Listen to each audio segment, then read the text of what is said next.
আজকে আমাদের বাংলাদেশ জামাত ইসলাম ঢাকা মহানগর উত্তর দক্ষিণের উদ্যোগে আজকের এই মানববন্ধন কর্মসূচিতে ন্যাশনাল ফিজিওথেরাপি ফোরাম ঢাকা মহানগর দক্ষিণ এই কর্মসূচির সাথে ঐক্যমত পোষণ করে জাতীয় প্রেস ক্লাবের সামনে মানববন্ধনে অংশগ্রহণ করেছে। আমাদের মূলত যে 5 দফা দাবি, আমরা সেই 5 দফা দাবি বাস্তবায়নের জন্য আজকে এই মানববন্ধনে অংশগ্রহণ করা। ইতিমধ্যে আপনারা লক্ষ্য করেছেন বাংলাদেশ জামাত ইসলামী নিয়মতান্ত্রিক পন্থায় বাংলাদেশ জামাত ইসলামী সরকারকে বিষয়টি বোঝানোর জন্য বারবার চেষ্টা করতেছে।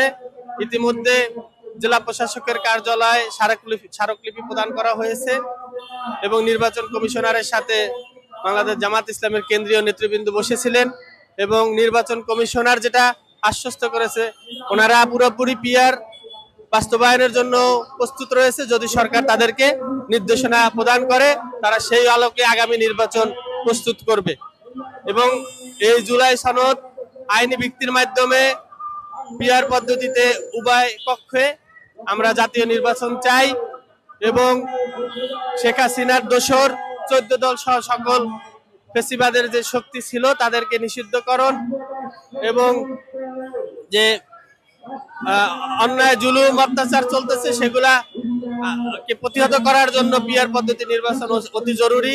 বাংলাদেশের প্রেক্ষাপটে বাংলাদেশের মানুষ চায় ন্যায় ইনসাফের একটি বাংলাদেশ হোক, যেখানে কোনো জুলুম থাকবে না, পেশি শক্তি থাকবে না, সবাই সম্মিলিতভাবে বাংলাদেশকে গড়তে পারবে।